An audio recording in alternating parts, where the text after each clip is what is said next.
Muy buenas tardes o días a todos, según donde nos estéis viendo. Muchísimas gracias por estar hoy aquí en esta interesantísima conferencia. Yo soy Laura Carrasco, soy la directora de la Asociación Parkinson Madrid. Y bueno, os voy a comentar, voy a ser la moderadora de la conferencia y voy a comentaros unas brevísimas normas de funcionamiento porque vamos a ser muchas personas las que estemos y para que esto sea llevadero y fácil de llevar a cabo la conferencia, pues vamos a estar todos los que estáis de oyentes con el micrófono apagado y también con el vídeo apagado. ¿De acuerdo? Las preguntas que se puedan formular, que al final va a haber una recogida de preguntas por vuestra parte, las recogeré a través del chat. Podéis ir formulándolas porque como se tarda un poquito en escribir con el chat, el chat, el chat lo tenéis en la parte de abajo que pone así como un bocadillo de cómic y que pone chat. Ahí lo pincháis y ahí me hacéis las preguntas que queráis y yo las iré recogiendo y al final le formularé de parte de todos vosotros a las ponentes las preguntas. ¿De acuerdo? La sesión va a ser grabada, está siendo grabada de hecho, y se subirá al canal de YouTube de la Asociación Parkinson Madrid. Con lo cual, no os agobiéis si os quedáis sin poderla oír, sin poderla ver, porque va a ser subida en unos días y la tendréis a vuestra disposición. La Asociación Parkinson Madrid es una entidad que está configurada por unos 1.800 socios aproximadamente de la Comunidad de Madrid. Aparte de hacer atención directa, que tiene que ver con la atención psicológica, lo que es la rehabilitación sobre todo, el apoyo social y bueno, pues todo lo que la parte de voluntariado y más en un ámbito más de ocio, pues también realizamos actividades de este tipo que son formativas y divulgativas. Desde la asociación tenemos clarísimo que es muy importante que las personas con la enfermedad de Parkinson y también sus familiares conozcáis todo lo que se pueda sobre la enfermedad, que estéis a la última y también sobre el afrontamiento y el abordaje de la misma. Es muy importante para que las personas pues, estéis empoderadas y tengáis pues las herramientas para poder luchar y afrontar la enfermedad por vosotros mismos, que es lo más importante, y que tengáis capacidad de decisión con toda la información que se da. Y por eso esto que hacemos este tipo de talleres y conferencias. Os animo, por cierto, a haceros socios de Parkinson Madrid. Gracias a la ayuda de todos los socios y de todas las personas que participáis, es posible hacer esta asociación y las actividades que se realizan. Así que os animo y os doy las gracias a todos los que ya sois socios por ello. Esta conferencia ahora mismo está apoyada por los laboratorios MERZ también y bueno, va a estar dirigida hacia una de las problemáticas poco conocidas de la enfermedad de Parkinson y sin embargo bastante molestas en el día a día. Y para ello pues vamos a poder contamos hoy con muchísima suerte con dos ponentes de primer nivel. Una de ellas es la neuróloga, la doctora Ana Rodríguez Sanz, que aparte de ser neuróloga es la responsable de la unidad de trastornos del movimiento del Hospital Universitario de La Paz. Los que no seáis de Madrid, pues el Hospital de La Paz es un enormísimo hospital maravilloso que tenemos aquí en Madrid y que atiende a muchísimas personas. Bueno, pues la doctora Ana Rodríguez es la responsable de la parte de Parkinson, trastornos del movimiento. Y también tenemos a Dolores Ruiz, Loli Ruiz, que es logopeda de la Asociación Parkinson Madrid, que es expertísima en esta patología y lleva desde muchísimos años dedicada de manera especializada a las personas con la enfermedad de Parkinson. Vamos a empezar con la conferencia de la doctora Ana Rodríguez y después pasaremos a la de Loli, que es logopeda, para seguir con la conferencia. Yo me voy a callar ya y dejo a Ana, que va a ser la primera participante, y ya está. Muy bien. Y muchas gracias. Muchas gracias, Laura, por la presentación y gracias a la Asociación Parkinson Madrid por invitarme a dar esta charla en estas jornadas. ¿Veis mi presentación? Sí, se ve perfectamente. Sí.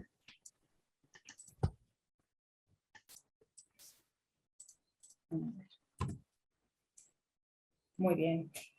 Bueno, pues yo os voy a hablar de un síntoma muy frecuente e invalidante en la enfermedad de Parkinson, que es la sialorrea.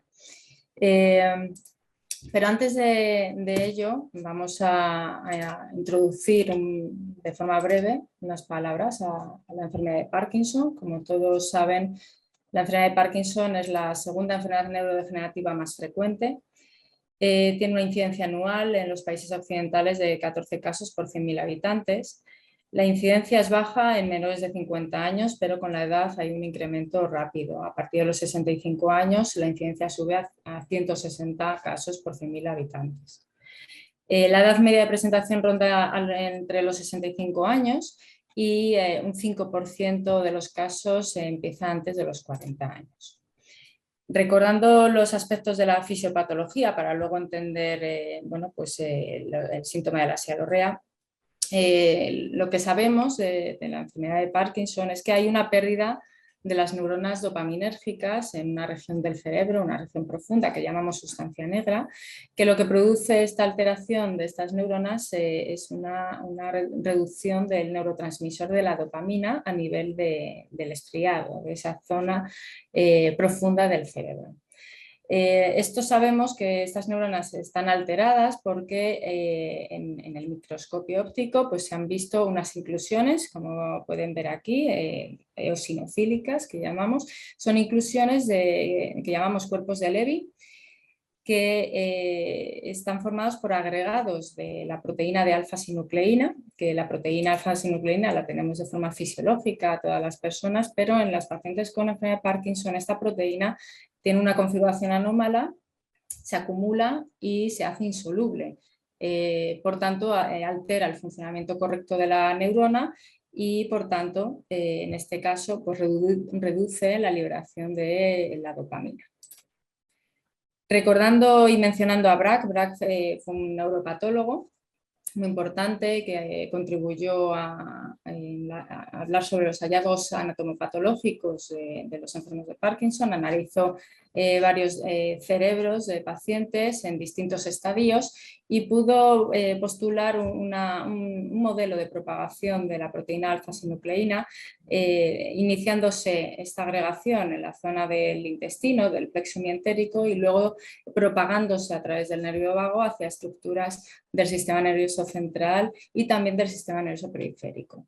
Inicialmente parece que se agrega en zonas del troncoencéfalo dentro del sistema nervioso central y luego se propaga hacia la corteza cerebral. Esto es interesante porque uno de los síntomas más frecuentes es el estreñimiento, también los síntomas depresivos, que todo radica también en esta estructura que llamamos troncoencéfalo. Y bien, pasando a los síntomas de la enfermedad de Parkinson, no son solo síntomas motores, que por supuesto son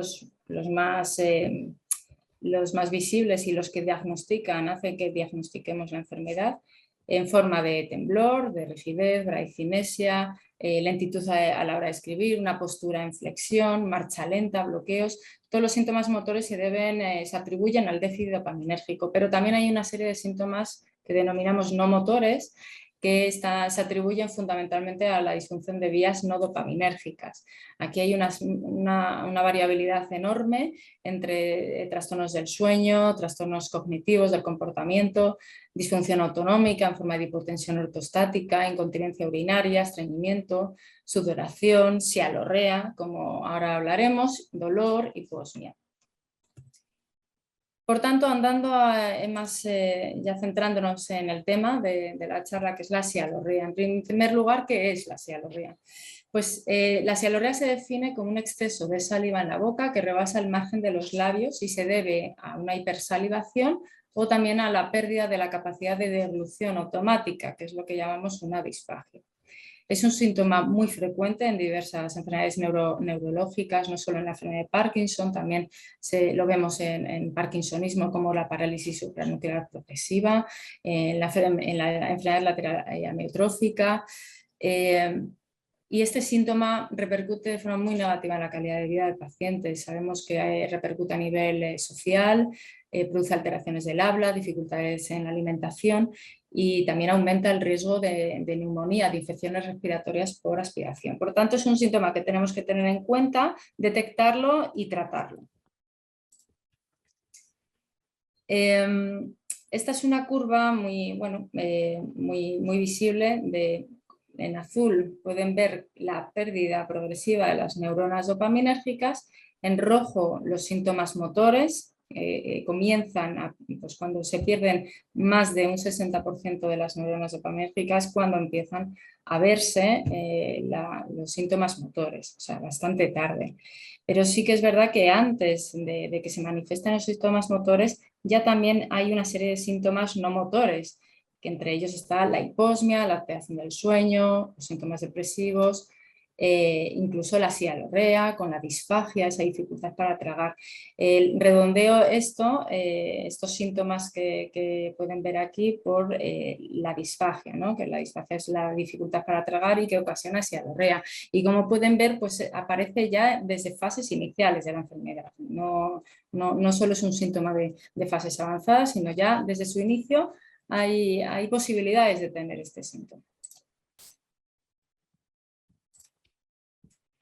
La sialorrea se ha asociado a diversos factores. Se ha visto que es más frecuente en el hombre, en pacientes con edad avanzada, aumenta también con la progresión de la enfermedad, se asocia a la bradicinesia, a distinesias, ese exceso de movimiento también repercute en la sialorrea, pero también se ha asociado a síntomas no motores. Hemos visto que pacientes con sialorrea presentan una mayor tendencia a un deterioro cognitivo. Este estudio de 2016 examinó la conectividad funcional en los ganglios de la base con resonancia magnética funcional y se vio que los pacientes con Parkinson que presentaban sialorrea presentaban una conectividad entre los ganglios de la base y la corteza cerebral significativamente reducida en comparación con los pacientes sin sialorrea.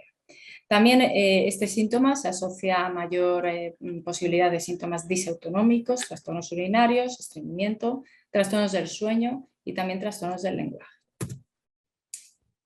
Hablando de la fisiopatología de este síntoma, tenemos que decir que la sialorrea está muy en relación con el déficit dopaminérgico. Se ha visto en modelos animales que la secreción salivar está modulada por la dopamina.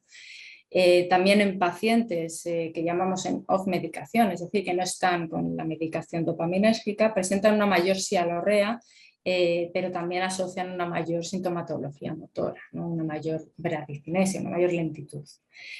Por otro lado, se ha visto que los enfermos de Parkinson producen menos saliva que los controles. Y esto también podría ser debido a un déficit dopaminérgico. De hecho, los cuerpos de Lewy que he mencionado anteriormente, de esta proteína de la alfa-sinucleína patológica, también se han detectado no solo a nivel cerebral o del sistema nervioso periférico, sino también en las glándulas salivares. Por tanto, estas inclusiones están ahí y repercuten en la función de estas glándulas salivares. Recientemente, en 2008, Costa y colaboradores compararon. Es un estudio muy interesante porque comparó la producción de la cantidad de saliva y la velocidad de excreción de la glándula parótida, de una glándula salivar, en pacientes con enfermedad de Parkinson frente a controles, ¿no? Frente a sanos. Se vio que en ambos grupos se producía la misma cantidad de saliva, pero la velocidad de excreción fue significativamente mayor en los pacientes con enfermedad de Parkinson. Es decir, se ha visto que en los enfermos de Parkinson hay una hipersalivación, un mal funcionamiento de esas glándulas que aumentan la velocidad de excreción salivar, pero por otro lado los síntomas motores de lentitud, debilidad repercuten negativamente también en ese exceso de salivación. Por otro lado, tenemos que mencionar la disfagia orofaringia. Este síntoma, que es una dificultad para tragar, aparece hasta en el 80% de los pacientes con enfermedad de Parkinson. Se debe a los síntomas motores de hipocinesia, distinesia, distonía a nivel orofaringio. Haciendo un recuerdo de la función deglutoria, consta de 3 fases, una fase oral, que es la voluntaria, y 2 fases involuntarias, que es la fase faríngea y la esofágica. Pues bien, en los pacientes con enfermedad de Parkinson se ha visto una alteración de las 2 primeras fases, de la fase oral y de la faríngea. Existe pues, una protrusión lingual más enlentecida, lo que ocasiona un movimiento aberrante del bolo alimenticio. Y a nivel faríngeo se ha visto que la movilidad del esfínter esofágico superior está alterada, lo cual hace más propenso a que el alimento vaya a vías respiratorias. Así que todo esto también ocasiona pues una sialorrea. Y ya finalmente comentar también otros factores asociados a la sialorrea. La alteración motora en la cara sin duda aumenta el riesgo de sialorrea, la hipomimesia facial, la apertura involuntaria de la boca y luego por supuesto la postura en anteflexión cefálica cervical pues indudablemente repercute a la hora de tragar correctamente la saliva. Pasamos a las opciones terapéuticas. Por un lado, en primer lugar, la rehabilitación, la logopedia es un pilar fundamental de este síntoma y del que luego la compañera nos hablará profundamente en ello. Y las otras 2 opciones terapéuticas son, en primer lugar, optimizar el tratamiento dopaminérgico para tener bien controlados los síntomas motores. Como saben, bueno, pues esto se puede hacer con fármacos orales que disponemos, fármacos transdérmicos o terapias de segunda línea, que saben que tenemos las bombas de infusión continua, de la estimulación cerebral profunda, en fin, tenemos opciones de mejorar con tratamiento dopaminérgico los síntomas motores y por tanto la sialorrea. Pero también tenemos la opción de reducir la secreción de glándulas salivares, ir directamente al órgano que produce la saliva. Podemos usar fármacos por vía oral, que son los anticolinérgicos y que en general no se suelen usar por los efectos adversos, pero también tenemos el fármaco por vía local, que es la toxina botulínica y que es la que mayor evidencia tiene en este momento. En cuanto a los fármacos orales, bueno, pues hay 6 estudios, doble ciego, clase 2-3, que han mostrado una eficacia significativa en reducir la sialorrea, pero como he comentado, hay un alto riesgo de efectos adversos. Suelen producir estos fármacos que son anticolinérgicos, pues un empeoramiento del estreñimiento, retención urinaria, confusión, alucinaciones, que son síntomas que ya de por sí pueden tener el paciente con enfermedad de Parkinson o desarrollarlo. Por tanto, no solemos ponerlos de primera elección. En cambio, la toxina botulínica, que es el fármaco por vía local, sí que se usa como primera elección. Entonces, a modo de recuerdo, tenemos 3 principales glándulas salivares, la glándula parótida, submandibular, sublingual. El funcionamiento se debe al sistema nervioso autónomo, que por un lado está el sistema nervioso simpático y el parasimpático. El simpático reduce la cantidad de saliva y el parasimpático la estimula. El parasimpático estimula la secreción a través de un neurotransmisor que es la acetilcolina.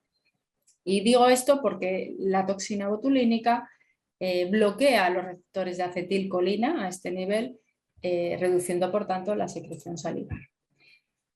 Breves palabras sobre la toxina botulínica. Es un fármaco que en los años 80 ya se comenzó a usar en la práctica clínica, fundamentalmente en la espasticidad posictus, blefarospasmo, espasmo hemifacial, y conforme pasaban los años y se vio su eficacia y bajo perfil de efectos adversos, pues se fueron añadiendo indicaciones a síntomas urinarios, migraña, bruxismo, y ya en el año 2000 se estudió por primera vez el efecto de la toxina botulínica en la sialorrea en pacientes con enfermedad de Parkinson y se encontró una reducción significativa de la misma. La toxina botulínica es producida por una bacteria que es el Clostridium botulinum. Existen 7 serotipos, las toxinas comercializadas son la A y la B. Y como he comentado, lo que hace es bloquear la liberación del neurotransmisor de la acetilcolina a nivel de las neuronas presinápticas. En la imagen de abajo lo pueden ver, administramos la toxina botulínica, bloquea estas vesículas para que no se libere la acetilcolina, que es estas bolitas verdes, al músculo o a la glándula salivar en este caso, y por tanto bloquea la secreción de saliva. Las toxinas aprobadas por la FDA son 3 de tipo A y una toxina de tipo B. Se han realizado diversos estudios con las 4 toxinas y en 2 de ellos alcanzó una evidencia A al ser estudios de clase 1. Todos estos estudios se hicieron en una muestra de pacientes muy amplia. En este que les muestro, pues se llegó a hacer hasta en 267 pacientes y se mostró una eficacia significativa en reducir la sialorrea. La técnica de infiltración se puede hacer por una localización anatómica, sabiendo dónde están estas estructuras. Fundamentalmente infiltramos la glándula parótida y la glándula submandibular, dado que son pues, de un tamaño más grande y fácilmente localizables. Pero también se puede hacer por ecografía y también es una técnica muy válida y nos permite localizar la glándula, como pueden ver aquí. Este es el tejido subcutáneo y la glándula parótida está de aquí.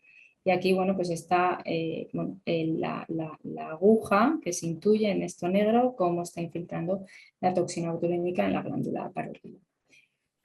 La duración de la toxina es transitoria, dura entre 3 a 6 meses, lo que significa que si es eficaz se tiene que ir repitiendo las sesiones cada ese tiempo, 3 o 6 meses, dependiendo del paciente. Los efectos adversos son muy poco frecuentes y si aparecen, la mayoría son transitorios en 2 semanas aproximadamente. Los más frecuentes que se han visto son serostomía, sequedad de boca, empeoramiento de la disfagia y hasta un 2% de infecciones respiratorias de neumonía. Entonces, bueno, como ideas finales de la presentación, comentar que la sialorrea es un síntoma frecuente, muy frecuente en la enfermedad de Parkinson desde sus fases iniciales, que causa una gran repercusión en la calidad de vida del paciente. Es importante que preguntemos por ello en la clínica para una detección precoz e iniciar tratamiento individualizado, evitando así complicaciones derivadas de la disfagia. El tratamiento farmacológico con toxina botulínica en glándulas salivares tiene una alta eficacia en reducir la sialorrea con un buen perfil de seguridad. Nada más, muchas gracias por su atención y estoy a su disposición para cualquier pregunta. Muy bien, muchísimas gracias, Ana. Ha sido como muy claro todo.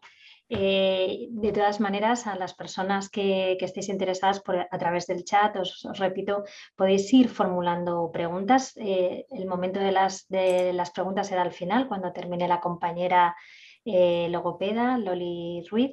Pero bueno, ya podéis desde el momento que os surja, quizás cuando hayáis oído hablar a la doctora o ahora a la logopeda, pues os surjan dudas, ¿no? Pues lo vais escribiendo y yo las voy recogiendo para el final. Dicho lo cual, Loli, es tu turno. Muchísimas gracias.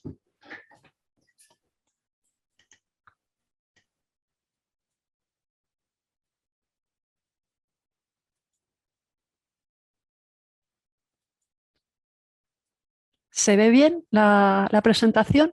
Sí, Loli, se ve Sí, perfectamente. sí. Bueno, pues muchísimas gracias por la invitación a esta conferencia para poder explicar este aspecto, este síntoma de la sialorrea, desde mi punto de vista logopédico.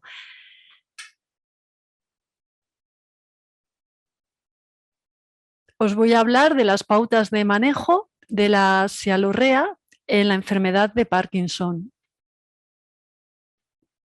Voy a comenzar por la evaluación de este síntoma que se ve alterado, que es la función deglutoria, y que conlleva una alteración que consiste en el retraso en la activación del reflejo de deglución y en una disminución de la deglución del paciente.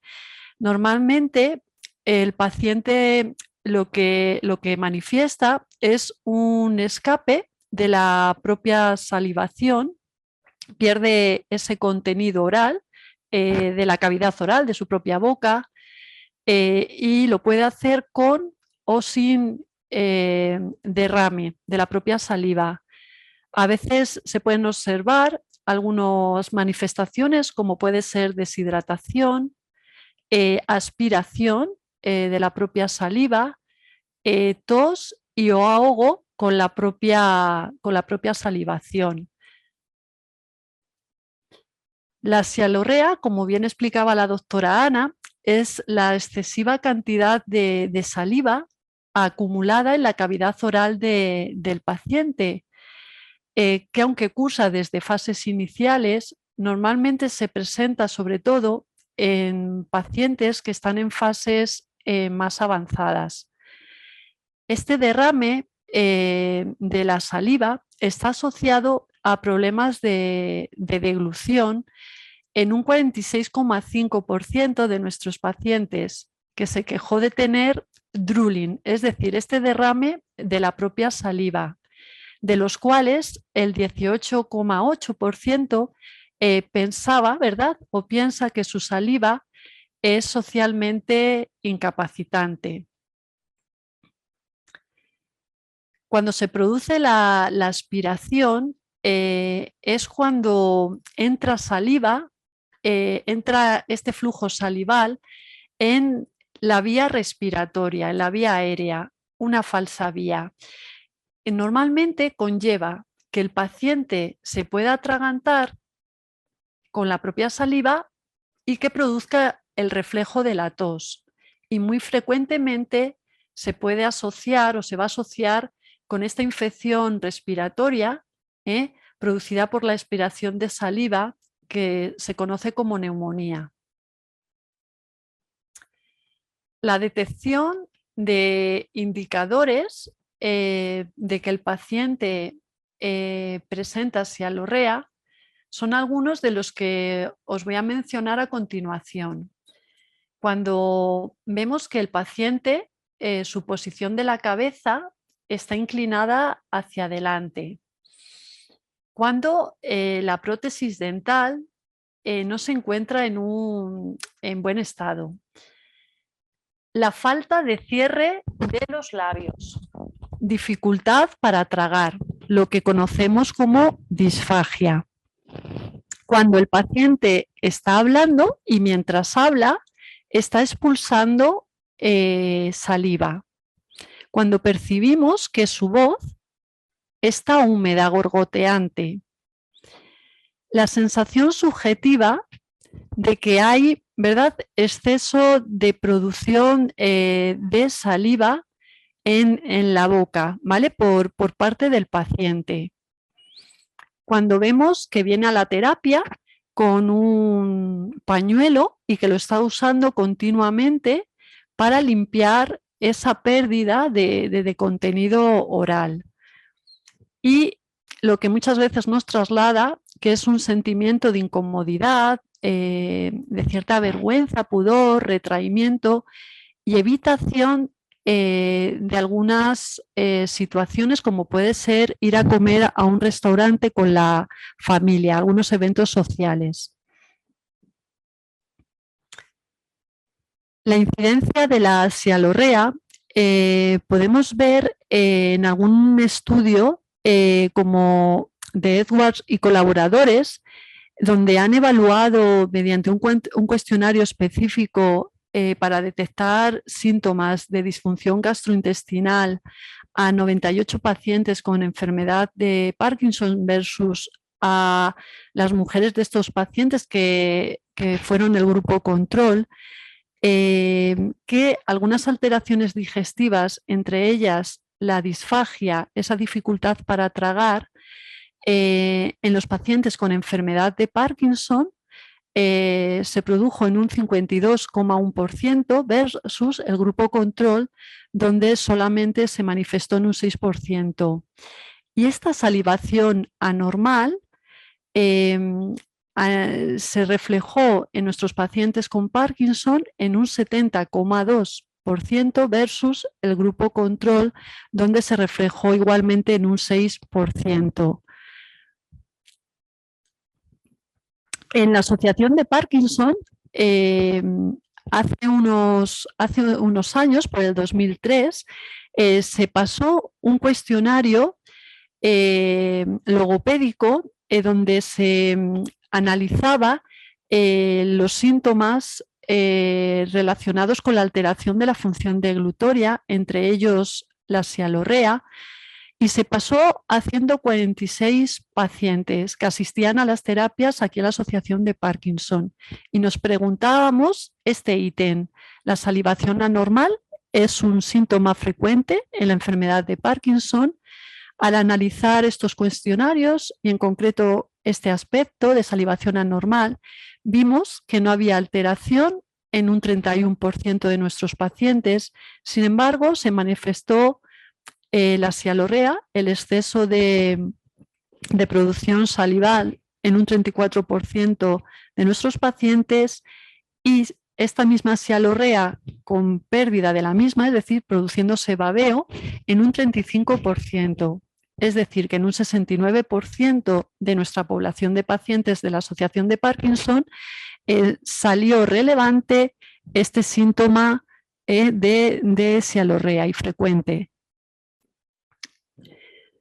Desde el punto de vista del tratamiento de logopedia, ¿cómo podemos trabajar con nuestros pacientes y sobre todo con pacientes que manifiestan esta sialorrea? Pues les vamos a poder ayudar trabajando la función respiratoria, sobre todo a nivel del esfínter de los pliegues vocales, trabajando la apertura y el cierre glótico, trabajando a nivel, desde la función respiratoria a nivel velar, a nivel del velo del paladar, para evitar la regurgitación de la propia salivación. Vamos a poder estimular el movimiento de la zona oral realizando praxias a nivel de mandíbula, de labios, de lengua, de mejillas, para trabajar el músculo buccinador, que tiene que ver con la mejilla, los músculos maseteros, que tienen que ver con el movimiento y la amplitud y la apertura de la zona mandibular, el trabajo del músculo orbicular de los labios. Será interesante trabajar el control postural de la cabeza y del cuello de nuestros pacientes para la contención y la deglución de la salivación. Enseñaremos a nuestros pacientes maniobras de deglución que puedan llevar a cabo de manera activa en su día a día. Muy interesante este aspecto, el de la estimulación térmica a través del frío, tanto en la zona oral como en la zona faríngea, para mejorar el tono y el cierre de los labios, pero también para estimular la contracción faríngea en ese momento de producir la deglución frecuente de la salivación y producirla de forma eficaz y segura.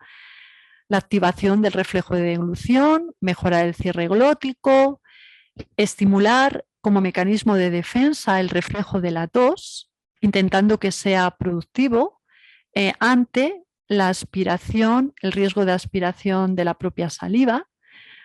Mediante técnica de masaje, tratar de trabajar la musculatura de la zona oral implicada en la propulsión de la saliva, en la contención de la saliva dentro de la cavidad oral y también en esa transición entre la fase oral y faríngea para poder tragar mejor. Y también haremos técnicas que formen parte de la terapia miofuncional que tienen que ver con la fuerza, con la tonicidad y con un mayor equilibrio de la zona implicada en el momento de tragar. En cuanto al esquema postural, lo que va a pretender es facilitar el tránsito de la saliva y prevenir la aspiración, ¿no? Siempre al paciente le vamos a indicar que la mejor posición del cuerpo es la vertical, donde vamos a tratar de que su cabeza, el cuello, el esófago, la pelvis y los pies estén bien alineados.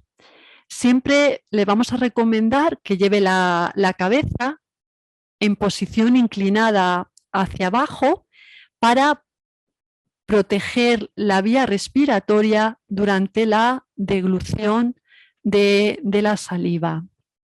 Solamente en aquellos casos en los que el paciente tenga un buen control respiratorio y no haya riesgo de aspiración, no haya riesgo de atragantamiento, le vamos a recomendar que lleve un poquito la cabeza hacia atrás cuando estamos trabajando ese transporte y esa propulsión de la saliva en la fase oral, para que por fuerza de la gravedad le ayude a limpiar de saliva, a limpiar de ese contenido la zona oral.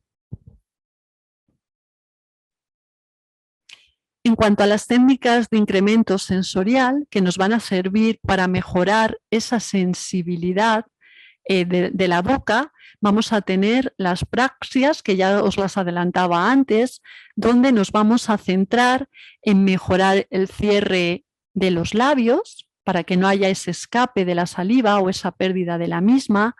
Vamos a trabajar ejercicios de elasticidad, de amplitud de la boca a nivel mandibular, movilidad de la lengua, sobre todo vamos a trabajar con la lengua por dentro de la boca en esa fase de transporte y de propulsión de la lengua. Trabajaremos desde delante hacia atrás, que es el movimiento que realiza la lengua para llevar la saliva hacia la fase faríngea. Muy interesante trabajar ejercicios con las mejillas, por ejemplo, hinchándolas y contrayéndolas, chupándolas, o inflando primero una mejilla y luego la otra, o con la lengua por dentro de la boca, dando toques en la mejilla interiormente y haciendo presión, como colocando un flemón con lengua, ya que la función esencial de nuestras mejillas es contener los alimentos dentro de la boca para que no se caigan. Tiene la misma acción sobre nuestra propia saliva. Por eso es muy interesante hacer ejercicios donde trabajemos ambas mejillas. Aquí tiene mucho que ver el músculo bucinador, que es el músculo que se encarga de mover ambas mejillas. Y por otro lado, ejercicios que estimulen la eficacia, el ascenso y el descenso del velo del paladar, ya que, como os decía antes, va a prevenir un posible reflujo o regurgitación por las fosas nasales de la propia salivación, al igual que en otras ocasiones se puede producir con el líquido o con cualquier otro alimento. Esto es como una gimnasia que le vamos a enseñar al paciente a realizar frente a un espejo. Activar el reflejo de deglución lo vamos a conseguir, por ejemplo, con ejercicios que tienen que ver con la base de la lengua, por ejemplo, como los chasquidos, el realizar un chasquido, apretar los labios, que es totalmente necesario para que se produzca la activación del trago. Si intentáis ahora tragar con la boca entreabierta, vais a ver la dificultad que conlleva. Por eso a nuestros pacientes siempre les intentamos decir que lo importante que es mantener labios cerrados o hacer ejercicios donde aprieten los labios, los sellen, de tal manera que cuando llevan a cabo la deglución consigan tener la boca cerrada para que se produzca el trago. Estimular con temperatura fría, tanto a nivel faríngeo, con toques de hielo envueltos en papel o con mojándonos, ¿verdad?, los dedos de la mano en agua y dando toques de agua fría en el cuello del paciente, alrededor de la faringe, van a acelerar que el paciente pueda tragar antes. De hecho, normalmente se produce una contracción faríngea rápidamente en cuanto pones el frío, ¿vale? Igual con los labios para mejorar el propio cierre de los labios cuando le cuesta. Es interesante también cuando queremos activar el reflejo de tragar, que pues alternar consistencias tanto líquidas como sólidas. estimular con sabores intensos, como puede ser sabores cítricos como el del limón o sabores intensos, ya que van a conllevar también el que el paciente pueda pasar o pueda deglutir con más frecuencia la salivación. Y para este cierre glótico, para el cierre de las cuerdas vocales, que nos van a asegurar que el paciente no pase por esa zona, que es una zona aérea, es una falsa vía, la saliva, vamos a hacer en terapia ejercicios que trabajen la fuerza de su musculatura más periférica, que está rodeando su laringe, pronunciando sonidos glóticos posteriores como la K o la G. Muchas veces nos ayudamos de la técnica de pushing, que es una técnica de empuje, donde podemos ayudar con una cinta que ofrezca cierta resistencia al mismo tiempo que haces este tipo de pronunciaciones con estos sonidos específicos para que mejoren el cierre de las cuerdas vocales y tenga su vía aérea más protegida durante la deglución. Maniobras de deglución que de forma activa puede llevar a cabo el paciente y que le podemos enseñar en rehabilitación, en las sesiones de logopedia, la más eficiente es la deglución supraglótica o lo que es deglución dura, deglución de sobreesfuerzo, deglución con fuerza.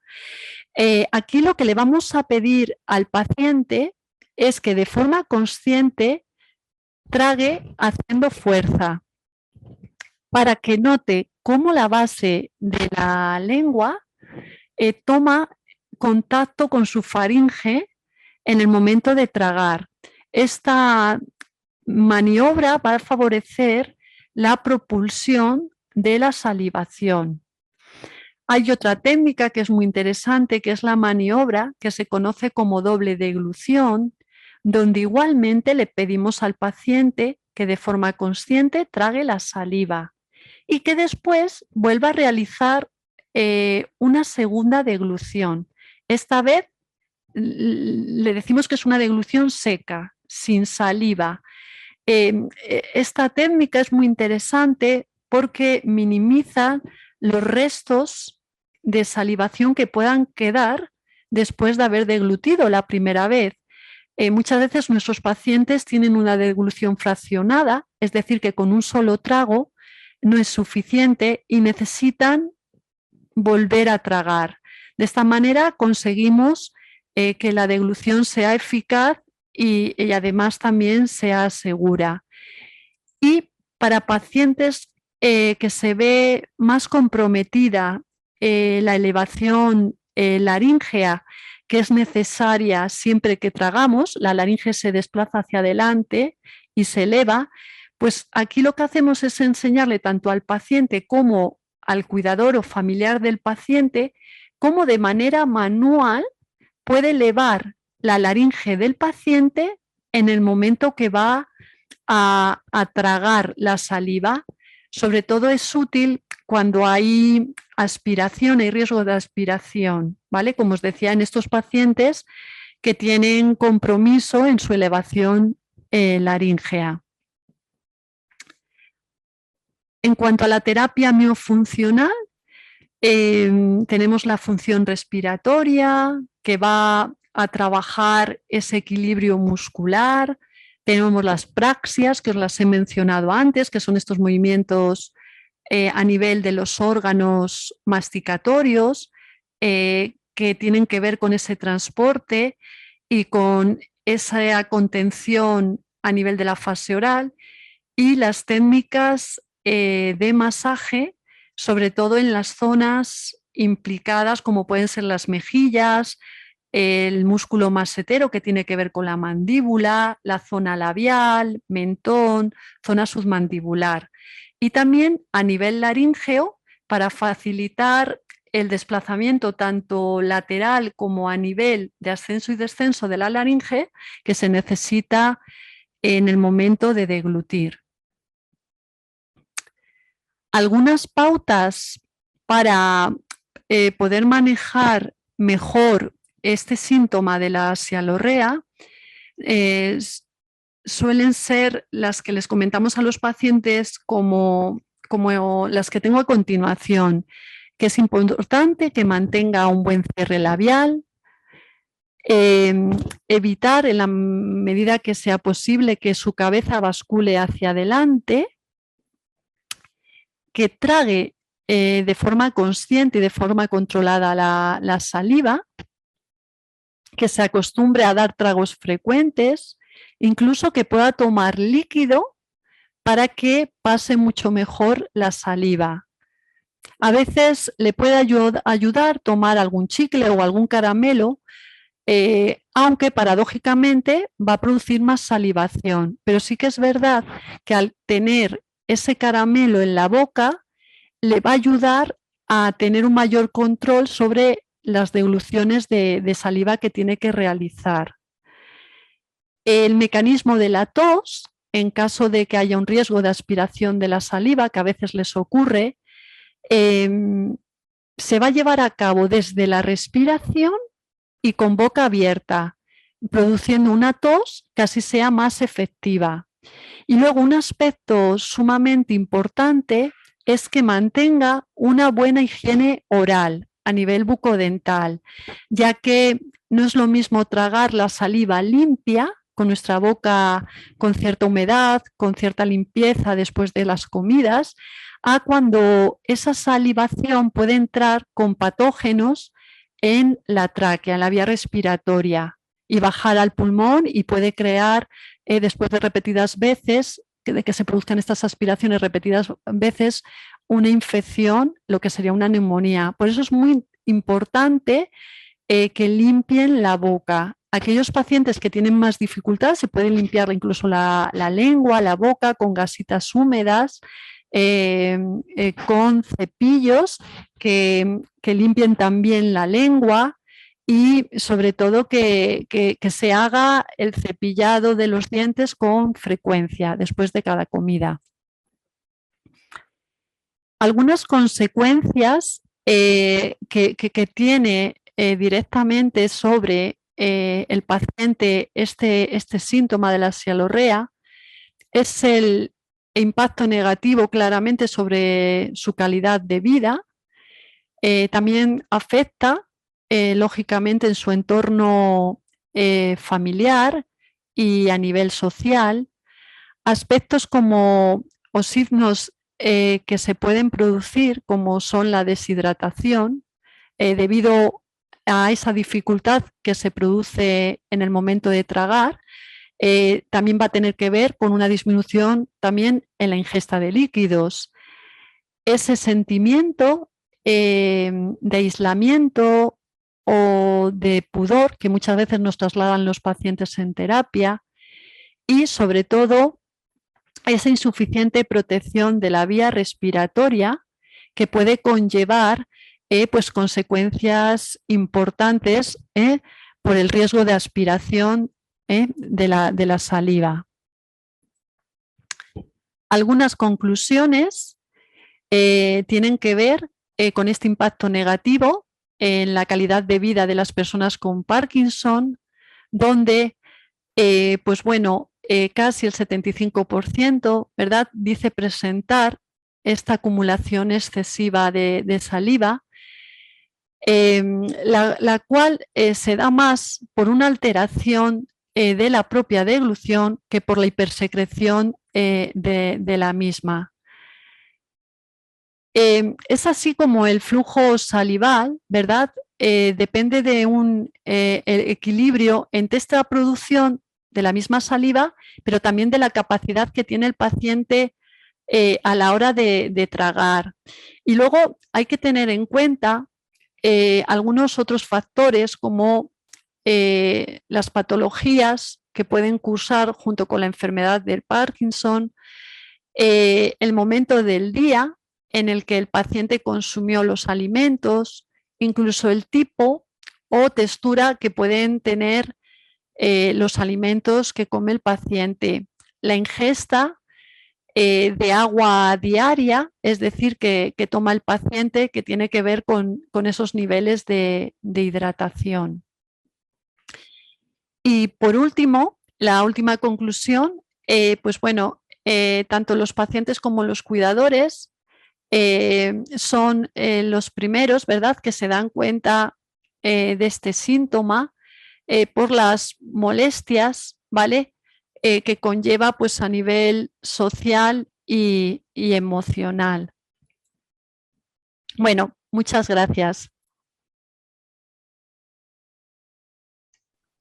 Pues muchas gracias, Loli, por tu intervención. Madre mía, yo no me imaginaba que se podía hacer tanto ejercicio con cada musculito de la boca y de toda la cara. Qué barbaridad. Bueno, pues lo que voy a hacer ahora es, he recopilado las preguntas que han formulado las personas que están en la conferencia y voy a intentar algunas las he agrupado, ¿vale? Entonces, una de ellas es, por ejemplo, empiezo casi con la última, hablan de beber con una pajita, que si eso ayuda. Esta es para Loli.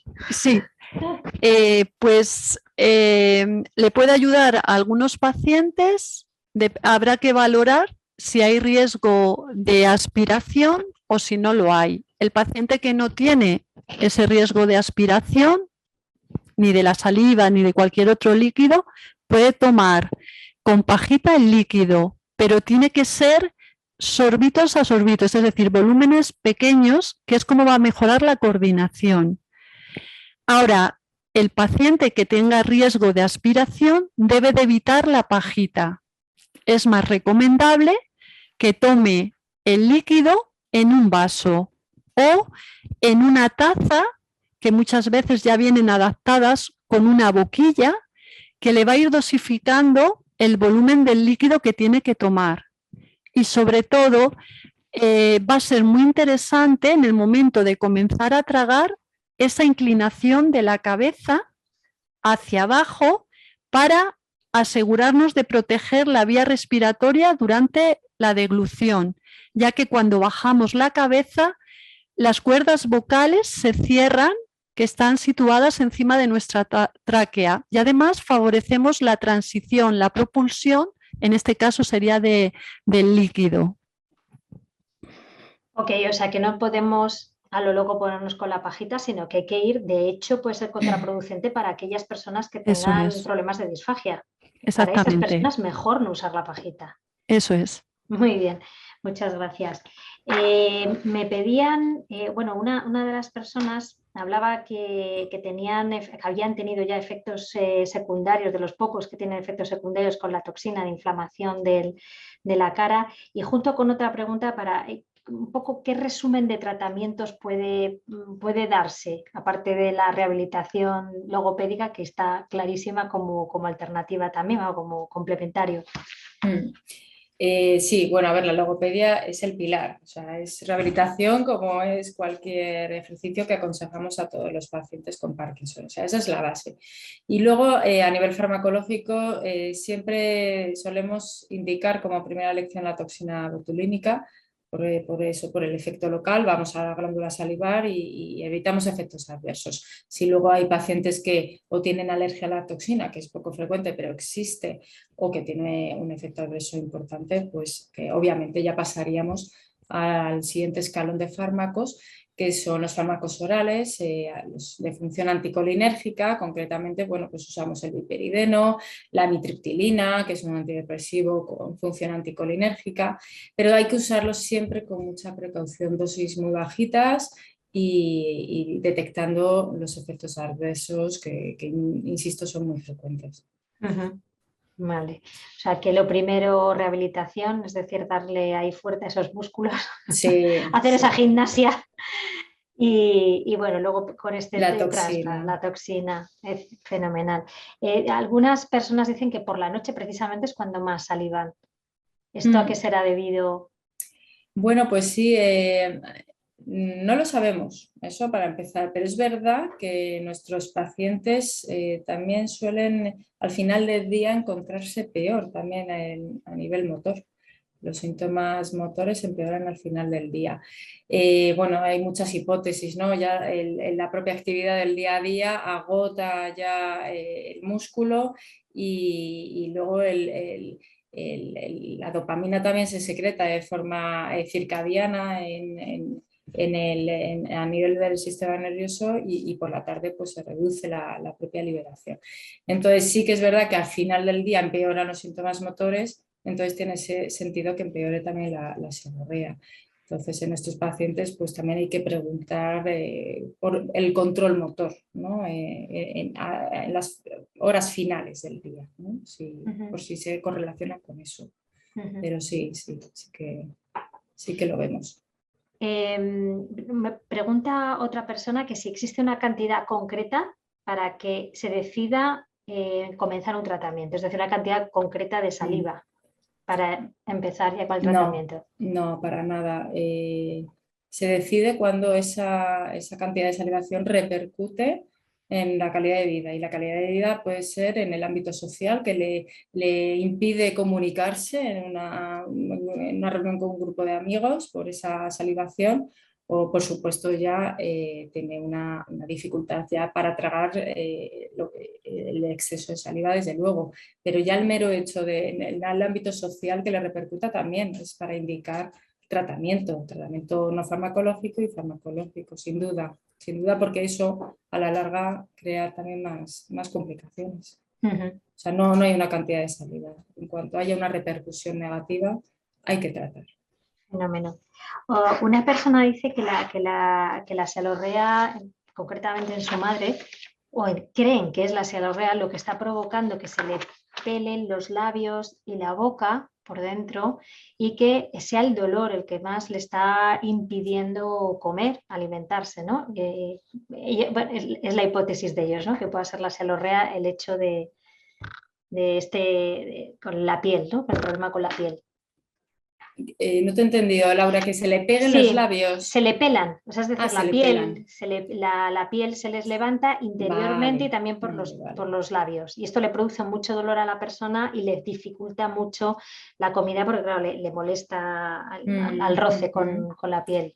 Eso puede ser también porque estos pacientes mantienen la boca abierta. La hipominia facial de la que hablamos, una de las rasgos es la apertura bucal. Sin darse cuenta, están permanentemente con la boca entreabierta, y eso seca los labios, seca las mucosas, que también son los labios, y puede ser secundaria a eso, más que a la propia sialorrea, sino que se secan los labios por un mal cierre de la boca, y como consecuencia sí que puede haber un aumento de la sialorrea, pero no por la sialorrea en sí misma, sino una consecuencia de esa facies hipomímica. Es lo que me parecería más probable.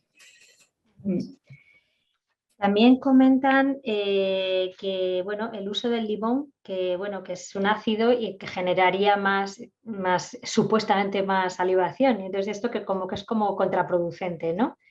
Se han quedado con esta idea. Sí, bueno, en este caso lo he dado sobre todo para como idea para la activación del reflejo de deglución, ¿no? Que normalmente es como se utiliza. Pasa como con los azúcares, ¿no? Si tomas un caramelo, por eso decía que paradójicamente vas a producir más salivación, pero sí que te va a ayudar a mejorar la deglución. O sea, esa idea se da ya como más en el momento en el que te sientas a comer, el truco de tomar agua fría con un poquito de limón para favorecer la activación del reflejo de tragar. Fenomenal. Otra pregunta, Loli. Dicen que cuáles serían los ejercicios para el velo del paladar. Sí. Esto ya es para matrícula de honor. Sí, bueno, hay muchos ejercicios, ¿no? Por ejemplo, uno es hacer ejercicios con sonidos nasales como la M, la N, y también lo vas complementando, lo vas alternando con sonidos orales. Por eso yo antes decía que hay ejercicios en los que vas a elevar el velo y lo vas a descender. Normalmente lo que haces es trabajar la alternancia desde la respiración con una A. Entonces ahí vas a estar trabajando pues la salida del aire por boca, que se produce en este caso gracias a la elevación del velo del paladar sobre fosa nasal, y al contrario, al hacer la M, como quieres crear el descenso del velo, el aire va a salir por la nariz, ¿vale? Ese sería, por ejemplo, un ejercicio. Otro ejercicio que se utiliza para estimular el ascenso del velo del paladar y que proteja de ese reflujo, por ejemplo, es trabajar con un globo y tratar de inflarlo. ¿Por qué? Porque lo que vas a hacer es desde la inspiración, cuando tengas que crear la expiración, que es la expulsión del aire para inflar el globo, es que el aire va a salir solamente por la zona oral si quieres inflar el globo, o trabajar con una pajita sobre un vaso de agua o creando sonido, ¿vale? También vas a favorecer que el velo del paladar esté elevado, cerrando la nariz y protegiéndola. Estos son algunos de los ejercicios que nosotros utilizamos en terapia, que son sencillos y que se pueden realizar en casa. Otra persona pregunta que, bueno, que su madre tiene Parkinson, es un Parkinson atípico, una parálisis supranuclear progresiva, y bueno, comenta que están con comidas, sobre todo líquidos, y la bebida es pesada ya. Y pregunta si vale la pena hacer masajes a estas personas, como en la situación de su madre. Desde luego que sí que merece muchísimo la pena, porque normalmente suele haber en este tipo de afectación, lo que es la parálisis supranuclear progresiva, muchísima rigidez. Entonces, con el masaje lo que vas a hacer es disminuir la tensión tanto a nivel de la zona mandibular, de mejillas, de labios, como de la zona laríngea, con lo que esa persona se va a encontrar mucho mejor a la hora de comer, de masticar, incluso de tragar. Además del masaje, yo lo complementaría con ejercicios de apertura de boca, o sea, ejercicios activos de movilización de labios, extensión de labios hacia adelante, hacia atrás, es decir, ejercicios linguales donde trabajemos esa propulsión de cualquier líquido, cualquier alimento de delante hacia la parte posterior de la boca. Antes os decía chasquidos, pero simplemente colocando la lengua en paladar podemos hacer el recorrido hacia atrás y volver hacia adelante.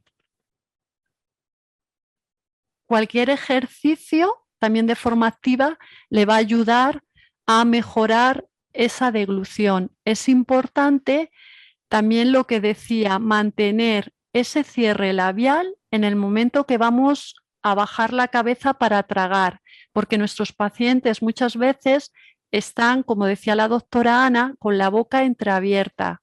De hecho, muchas veces tienden a ser más respiradores bucales que nasales, que es algo que desde la terapia tratamos de corregir. Por tanto, ese trabajo del sello labial en el momento de realizar la deglución le va a ayudar también a mejorar su función deglutoria. El masaje facial y laríngeo está totalmente recomendado en este tipo de pacientes. Fenómeno. Y también otra persona que tiene un familiar encamado que pregunta que cuál es la mejor postura de una persona encamada para que no se atragante con su saliva. Vale, eso es muy interesante porque es importante que la persona esté levantada en la cama, que me imagino que será articulada. Es decir, que no le den de comer tumbado, sino tiene que estar levantada, o sea, con una inclinación importante el respaldo de la cama, y que la persona sea capaz de manejar lo que le estén dando de comida en la boca, sea líquido, sea un puré espesito, sea un sólido blando que lo pueda trabajar bien en la boca con la masticación, transportar con la lengua y que luego le permita bajar un poquito la cabeza para realizar la deglución. O sea que siempre debe estar recostado, es decir, levantado sobre la cama. Hay que darle la comida levantando la espalda, ¿vale? En esa posición. Y si es no solamente durante las comidas, sino la propia sealorrea, la cantidad la propia salivación igual. Aunque no estés comiendo, o sea, que se la recomienda... propia salivación. Tiene que estar siempre recostado para tragar, para que lo haga de forma consciente la propia salivación. Sí, igualmente al comer, pero sobre todo la salivación igualmente. Lo que les pasa muchas veces es que les conlleva bastante atragantamiento, por eso es importante que en los momentos en los que esa persona esté despierto, que esté consciente, que pueda estar un poquito más levantado o en un asiento o en la propia cama, que esté levantado para que produzca las degluciones de la saliva, incluso bebiendo líquido, que le va a ayudar a pasar mejor la saliva.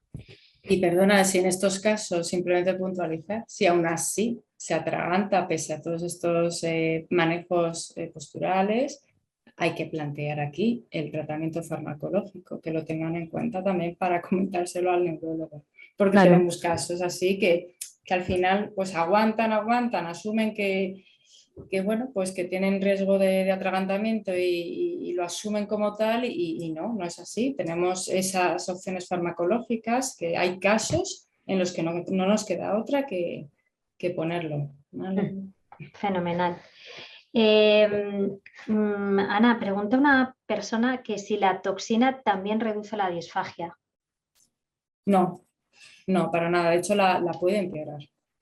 La puede empeorar y eso es uno de los efectos adversos. Entonces hay que tener cuidado en pacientes con disfagia, bueno, pues cuidar las dosis de toxina o de fármacos orales porque es uno de los efectos adversos. No lo mejora, todo lo contrario, lo puede empeorar. Un compañero que estaba escuchando, que además es odontólogo, que se pone a disposición que cómo puede ayudar para la gente que viene con Parkinson, que si puede mandarle ejercicios o medicamentos o algo para lo de la sialorrea, para mejorar desde su punto de vista, que como está en el ajo, no sé si se os ocurre algo que le podéis indicar o que les mande al neurólogo y a la logopeda, ¿no? Ya está, básicamente. Pues y bueno, la higiene bucodental, sí. Loli, ¿no? Que eso también hay que tenerlo en cuenta, ¿no? Mantener esa higiene. De hecho, hay una persona que pregunta que si hay relación de la sialorrea con la prótesis dental inferior completa, que es un poco lo que comentabas, Loli. Pues viene igual, eso el odontólogo. Ahí el odontólogo, es que es verdad que vienen con muchos problemas, sí. Claro. O sea, que las prótesis estén adecuadamente, ¿no? Sí. Pues nada, señor odontólogo, ya sabe que su labor es muy importante también en la sialorrea con Parkinson. Estupendo. No sé si las cifras que has dado, Ana, si conoces la incidencia que tiene la sialorrea en adultos jóvenes con Parkinson.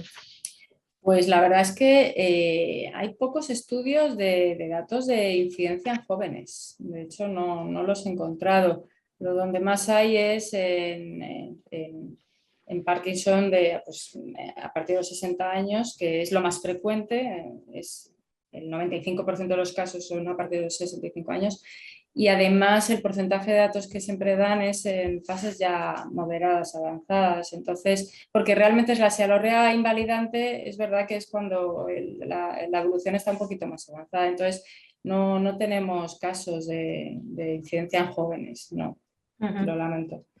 Estaba una persona preocupada por unos datos que has dado, Loli, que parecía que estaba asociado con el 45% estaba relacionado con el fallecimiento, pero me imagino que esto tenía más que ver con la neumonía. No sé, las neumonías, sí, de hecho lo he querido pasar exactamente, no lo he mencionado, tiene que ver más con las neumonías, exactamente. Es decir, no la sialorrea como tal induce el fallecimiento, sino esas neumonías que al irse por la vía respiratoria provoca neumonía y esto Sí, por eso es muy importante hacer prevención desde la rehabilitación, claro, yo estoy hablando desde mi punto de vista terapéutico sobre esa protección de la vía aérea, porque aunque hoy nos hemos centrado sobre la sialorrea, nuestros pacientes suelen tener dificultades al tragar, también muchas veces los líquidos u otras texturas. Entonces, ese dato lo he pasado un poquito por encima porque realmente se refieren a